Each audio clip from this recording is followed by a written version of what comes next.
नमस्ते।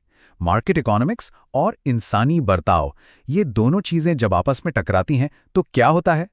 आज के इस डीप डाइव विश्लेषण में हम इसी दिलचस्प संगम को समझेंगे। तो चलिए बिना किसी देरी के सीधे मुद्दे पर आते हैं। जरा सोचिए, एक बेहद मुनाफे वाले शानदार ट्रेड और एक ऐसे ट्रेड में जो भारी नुकसान करा दे। आखिर क्या अंतर होता है? सच कहूं तो इसका जवाब सिर्फ मार्केट के डेटा या चार्ट्स में नहीं छिपा है, बल्कि इस बात में भी है कि हमारा अपना दिमाग उस डेटा को प्रोसेस कैसे करता है। है ना दिलचस्प? आज के इस विश्लेषण में हम इन मुख्य पिलर्स पर बात करेंगे। पहले फंडामेंटल एनालिसिस को डिकोड करेंगे, फिर टेक्निकल चार्ट पैटर्न्स की बारीकियों को समझेंगे और आखिर में सबसे अहम ट्रेडिंग साइकोलॉजी और कंफर्मेशन बायस पर बात करेंगे ताकि सफलता की ठोस रणनीतियां बनाई जा सकें। तो चलिए सबसे पहले पिलर से शुरुआत करते हैं, डिकोडिंग फंडामेंटल एनालिसिस। अब फंडामेंटल रिसर्च का अल्टीमेट गोल क्या है?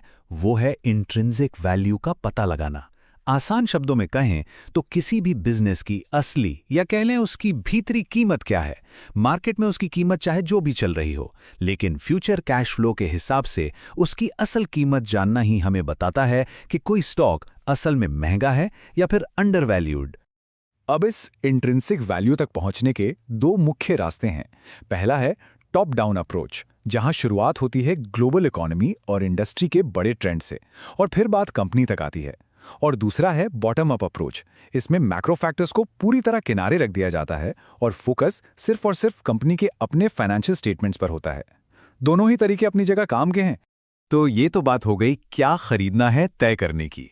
अब आते हैं अपने दूसरे पिलर पर, टेक्निकल चार्ट पैटर्न्स, जो हमें बताते हैं कि कब खरीदना या बेचना है। चलिए एक बियर फ्लैग पैटर्न की क्रोनोलॉजी को समझते हैं। सबसे पहले बनता है एक फ्लैग पोल। अचानक मार्केट में घबराहट फैलती है और भारी वॉल्यूम के साथ 10 से 20% की तेज गिरावट आती है। इसके बाद आता है कंसोलिडेशन का दौर। 5 से 20 सेशंस तक कीमत थोड़ी ऊपर की ओर खिसकती है, लेकिन वॉल्यूम एकदम कम रहता है। दरअसल ये उन लोगों के बीच की एक छोटी सी जंग है जो जल्दी मुनाफा बुक कर रहे हैं और उन नए सेलर्स के बीच जो आक्रामक रूप से बाजार में उतर रहे हैं। और फिर होता है ब्रेकआउट।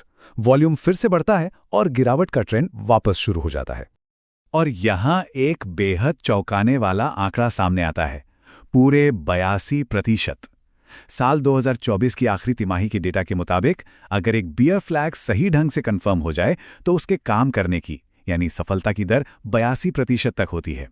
ये नंबर वाकई बहुत बड़ा है। लेकिन रुकिए, यहां एक बहुत बड़ी गलती होने की गुंजाइश भी रहती है। बेयर फ्लैग और बेरिश पेनेंट अक्सर एक जैसे दिख सकते हैं। बेयर फ्लैग में कंसोलिडेशन के दौरान समानांतर यानी पैरेलल लाइंस बनती हैं, जबकि पेनेंट में लाइनें आपस में मिलती हुई कन्वर्जिंग होती हैं। इन दोनों के इस छोटे से फर्क को ना समझना किसी भी ट्रेडर को बहुत महंगा पड़ सकता है। और हाँ, एक बात और, ये पैटर्न्स किसी वैक्यूम में काम नहीं करते। मार्केट का ओवरऑल माहौल इनके रिलायबिलिटी पर बहुत गहरा असर डालता है। जरा सोचिए, एक मजबूत बियर मार्केट में इस पैटर्न की सफलता दर 86 तक पहुंच जाती है, लेकिन अगर वही मार्केट एक रेंज में फंसा है तो यह दर सीधे गिरकर 64 रह जाती है। कहने का मतलब है कि कॉन्टेक्स्ट ही सब कुछ तय करता है। इस बात को मार्च 2024 के टेस्ला के रियल वर्ल्ड उदाहरण से और अच्छे से समझते हैं। 8वें दिन तक देखिए, लगभग 34.7% की भारी गिरावट के बाद एक फ्लैग पोल बना। फिर 12 दिनों तक एक हल्का सा ऊपर की ओर कंसोलिडेशन चैनल चलता रहा और जब 5वें हफ्ते में असली ब्रेकआउट हुआ तो पता है क्या हुआ? फ्लैग पोल की शुरुआती गहराई ने बिल्कुल सही संकेत दिया था और कीमत में लगभग 13.8% की एक और कंटिन्यूएशन गिरावट देखने को मिली। अब हम अपने तीसरे और सबसे अहम पिलर की तरफ मुड़ते हैं, ट्रेडिंग साइकोलॉजी। क्योंकि सच कहूं तो फंडामेंटल और टेक्निकल डेटा कितना भी सटीक क्यों ना हो, अगर दिमाग में सही साइकोलॉजिकल डिसिप्लिन नहीं है तो वो सारा डेटा पूरी तरह से बेकार है। ट्रेडिंग के दौरान दिमाग के अंदर होने वाले बायोलॉजिकल रिएक्शंस किसी रोलर कोस्टर से कम नहीं होते। जब आपकी रिसर्च सही साबित होती है तो दिमाग डोपामीन रिलीज करता है। ये एक ऐसा न्यूरोलॉजिकल इनाम है जो बहुत सुकून देता है। लेकिन वहीं दूसरी तरफ जब मार्केट की सच्चाई आपकी सोच के खिलाफ जाती है तो दिमाग का एमिगडेला तुरंत कॉर्टिसोल नाम का स्ट्रेस हार्मोन छोड़ देता है और यहीं से शुरू होती है परेशानी। डोपामीन पाने की हताश चाहत अक्सर हमारे दिमाग पर एक ऐसा खतरनाक फिल्टर लगा देती है कि हम मार्केट की असलियत देख ही नहीं पाते।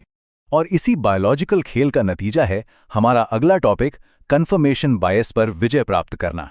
ये बायस एक साइलेंट सैबोटेयर यानी एक खामोश दुश्मन की तरह है जो हमारे पोर्टफोलियो की कीमत पर हमारे ईगो को बचाता है। ये कोट स्थिति को बिल्कुल सटीक बयां करता है। कन्फर्मेशन बायस अक्सर समझदार ट्रेडर्स को उनका ही सबसे बड़ा दुश्मन बना देता है, क्योंकि ये ऐन मौके पर उनके फैसले लेने की क्षमता को बिगाड़ देता है। देखिए, ये बायस कोई कम अक्ल होने की निशानी नहीं है, बिल्कुल नहीं, बल्कि ये हमारे इंसानी विकास से मिला एक ऐसा लक्षण है जो हमारे दिमाग को उन चेतावनियों के प्रति अंधा कर देता है जो हमें मार्केट से मिल रही होती हैं। बार्बर और ओडियन की एक मशहूर स्टडी का ये आंकड़ा जरा देखिए। पूरे 45% जो ट्रेडर्स इस बायस का शिकार होकर ओवर कॉन्फिडेंट हो जाते हैं, वे आमतौर पर 45% ज्यादा ट्रेड करते हैं। और अफसोस की बात यह है कि ज्यादातर वो ऐसा अपना ही नुकसान कराने के लिए करते हैं। है ना हैरानी की बात? तो फिर इन इंसानी कमजोरियों का इलाज क्या है? आइए देखते हैं अपने आखिरी सेक्शन में सफलता की रणनीतियां। यहीं पर सख्त नियम और डेटा इन इमोशनल कमियों के खिलाफ सबसे असरदार एंटीडोट का काम करते हैं। किसी भी ट्रेड में उतरने से पहले एक मजबूत प्री ट्रेड चेकलिस्ट का होना बहुत जरूरी है। इसमें बुल और बेयर दोनों ही केस पहले से दर्ज होने चाहिए। साथ ही इंडिकेटर लॉकडाउन रूल अपनाना बेहद कारगर साबित होता है। इसका मतलब है कि ट्रेड के बीच में अपने इंडिकेटर्स को बिल्कुल नहीं बदलना। याद है AMD का वो केस स्टडी? अगर वहां एक सख्त इंडिकेटर लॉकडाउन रूल का पालन किया गया होता तो एक ट्रेडर अपने नुकसान को योजना के मुताबिक सिर्फ 2% तक रोक सकता था, बजाय इसके कि बायस में आकर पूरे 4.4% का भारी नुकसान उठाता। तो इस पूरे विश्लेषण के अंत में एक बहुत ही गहरा सवाल हम सबके सामने आता है। क्या हमारे ट्रेडिंग के फैसले सच में मार्केट की सच्चाई पर टिके हैं, या सिर्फ हमारे दिमाग की उस हताश जिद पर कि मैं ही सही हूं? इन दिमागी कमजोरियों को पहचानना और फंडामेंटल्स, टेक्निकल और साइकोलॉजी, इन तीनों पिलर्स वाले फ्रेमवर्क में पूरी तरह महारत हासिल करना ही सफलता की इकलौती और असली कुंजी है। इस डीप डाइव में हमारे साथ जुड़ने के लिए बहुत बहुत धन्यवाद।